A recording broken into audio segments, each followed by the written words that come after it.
Assalamualaikum warahmatullahi wabarakatuh. Selamat berjumpa kembali di channel YouTube Fisika Sahabatku bersama saya Sapri Han SPD. Pada kesempatan kali ini kita lanjutkan materi kita tentang fluida statis bagian kedua untuk Fisika SMA kelas 11. Adapun kompetensi dasar yang akan kita capai pada hari ini adalah 3.4 menerapkan hukum-hukum fluida dalam kehidupan sehari-hari, merancang dan melakukan percobaan memanfaatkan sifat-sifat fluida. Berikut persentase hasil percobaan dan pemanfaatannya. Sedangkan pada hari ini fokus kita bahas tentang hukum Archimedes dengan tujuan menjelaskan konsep hukum Archimedes, mengaplikasikan hukum Archimedes dalam kehidupan sehari-hari, serta menerapkan persamaan hukum Archimedes dalam penyelesaian soal.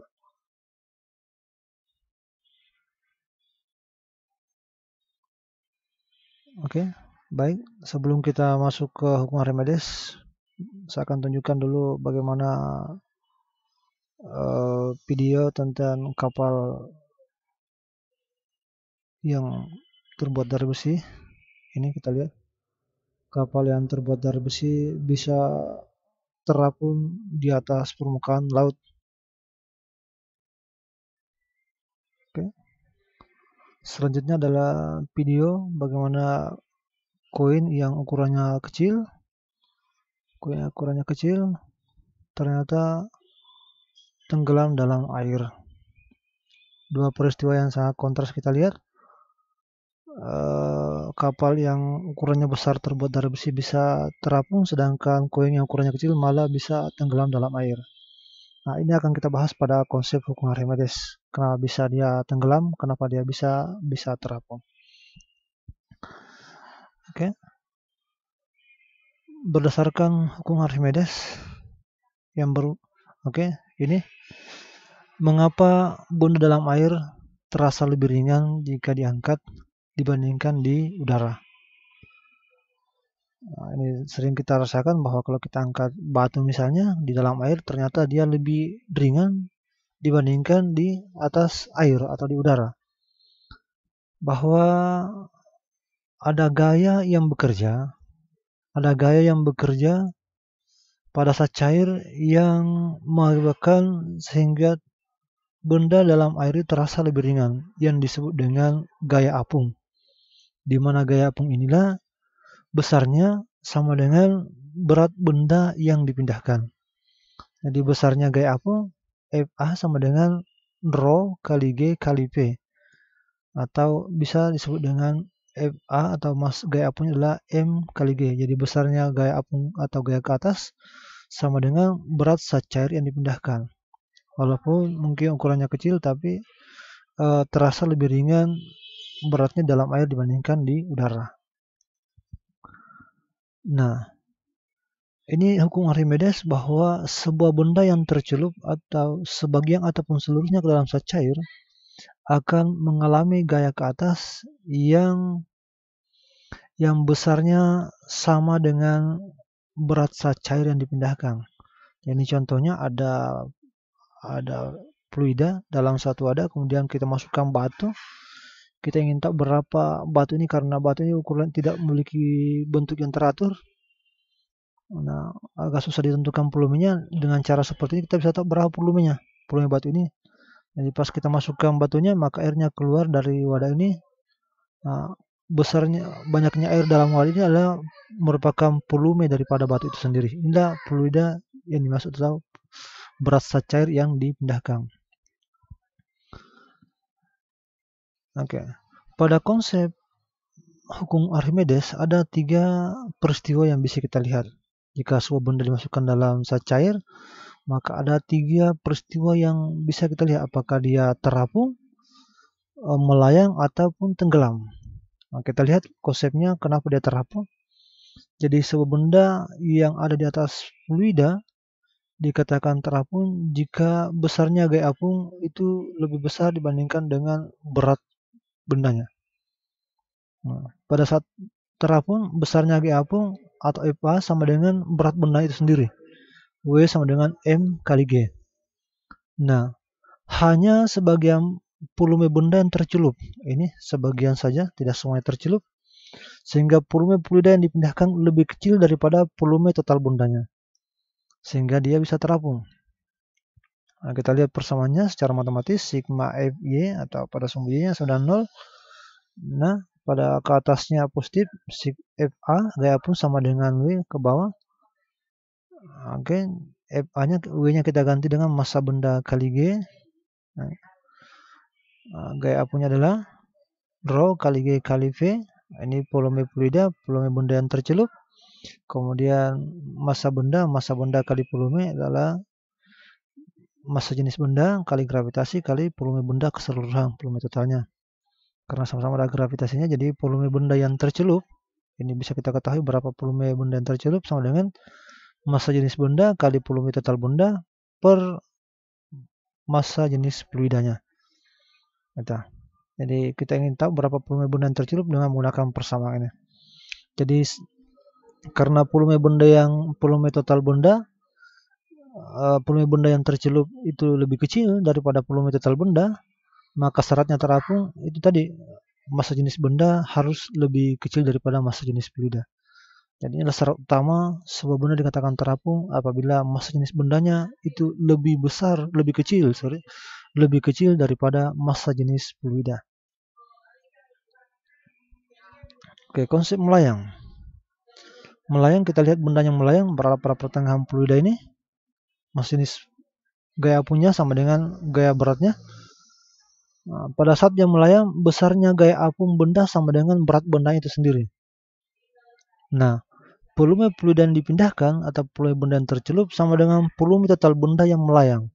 Karena bendanya melayang, maka volume fluida yang dipindahkan karena ini masuk dalam air semuanya, maka volume benda yang dipindahkan atau tercelup sama dengan volume total benda yang melayang. Sigma F sama dengan 0, sama. Gaya apungnya adalah M kali G. Ini sama juga. Massa jenis fluida, gravitasi, volume benda yang tercelup. Ini. Nah, karena volume benda yang tercelup sama dengan volume total benda, ini, maka massa ini sama, gravitasinya sama, volume totalnya sama volume bendanya, maka massa jenis fluida sama dengan massa jenis bendanya. Ini syaratnya bendanya melayang.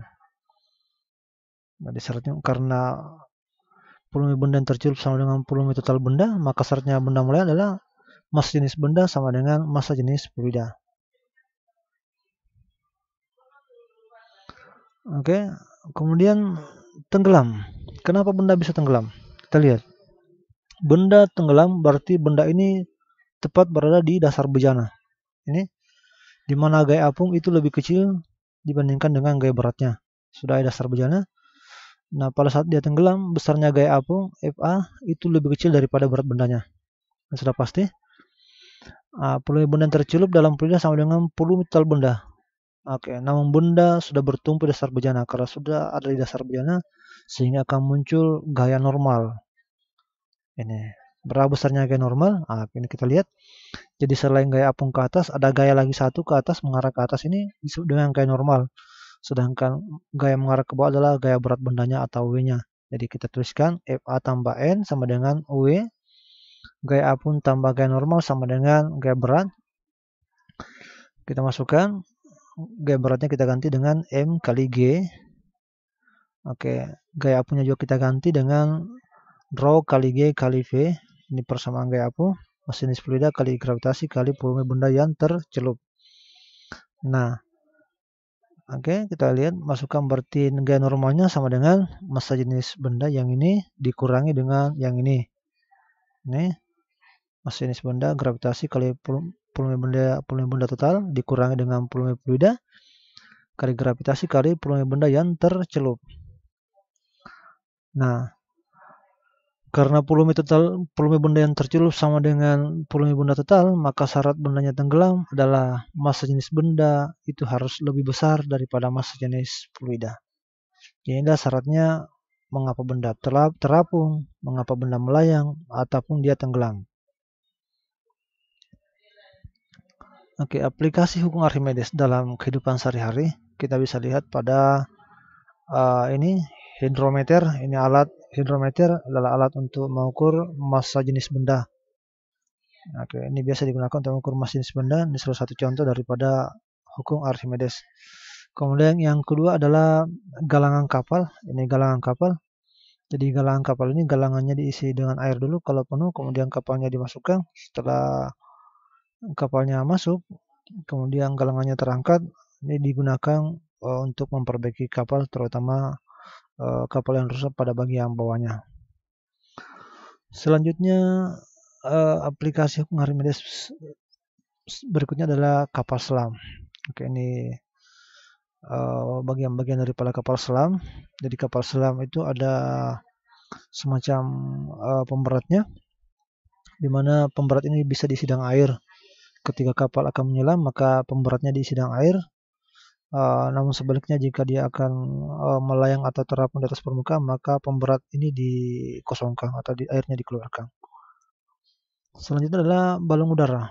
Balon udara merupakan menggunakan hukum merupakan aplikasi daripada hukum Pascal.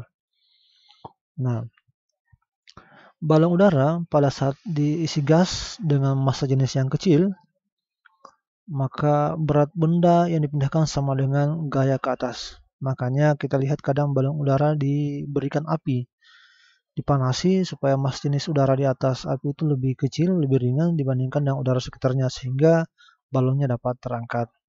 Atau bisa juga diisikan dengan gas yang memiliki massa jenis yang lebih kecil daripada udara, sehingga balon udara bisa terangkat. Kemudian aplikasi berikutnya adalah penggunaan jembatan darurat atau jembatan pontong, di mana jembatan pontong ini merupakan jembatan yang merupakan kumpulan daripada drum-drum kosong yang dibuat sebagai jembatan. Di mana drum ini ditutup rapat sehingga tidak ada air yang masuk ke dalamnya, sehingga drum ini bisa terapung. Kemudian drum ini kemudian diikat. Ini biasanya juga hanya untuk keperluan darurat saja. Ini merupakan aplikasi daripada hukum Pascal, hukum Archimedes. Kita masuk ke contoh soal tentang hukum Archimedes. Oke. Berat benda di udara adalah 40 Newton. Dan ketika dalam air beratnya 36 Newton. Di mana percepatan gravitasi adalah 10 meter per sekon pangkat 2. Tentukan berapa gaya apung benda oleh air. Kemudian yang kedua, berapa massa jenis benda tersebut. Nah, penyelesaian apa yang diketahui dalam soal, berat benda udara WU sama dengan 40 Newton, berat benda dalam fluida 36 Newton, kemudian gravitasi 10, massa jenis airnya adalah, karena digunakan dalam air, adalah 1000 kg meter pangkat 3. Besarnya gaya apung. Gaya apung benda oleh air. Fa sama dengan berat benda di udara kurang berat benda dalam fluida. WU kurang WF, atau 40 kurang 36 sama dengan 4 Newton. Nah, berikutnya adalah massa jenis benda. Untuk mengukur massa jenis benda, dapat dihitung dengan menggabungkan dua persamaan ini, persamaan berat dengan gaya apung. Nah, berat W sama dengan M kali G, berarti massa benda WU atau berat benda di udara per G. Sedangkan gaya apung adalah ρA, massa jenis air, volume benda kali gravitasi, berarti volume benda Fa per ρA kali G. Nah, tujuan kita adalah mencari massa jenisnya, berarti ρ-nya, ρ sama dengan M per P, massa jenis benda per volume benda. Massa jenis benda kita masukkan WU per G, kemudian volume benda Fa per ρA kali G, berarti G-nya habis. Tinggal WU, massa jenis udara, berat benda di udara, dikali dengan massa jenis fluida, air misalnya, per gaya apungnya, Fa-nya. Fa-nya kita sudah tahu dari perhitungan bagian A tadi. Berarti gaya berat benda udara 40 kali 1000, massa jenis air 1000, 40 kali 1000 per 4. Nah, kebetulan 4 Newton adalah gaya apungnya, berarti 40.000 bagi 4. 40.000 kali 1000 dibagi 4 sama dengan berapa nih? 10.000 ya. 10.000 kilogram meter pangkat 3. Ini saya lihat dulu. Oke.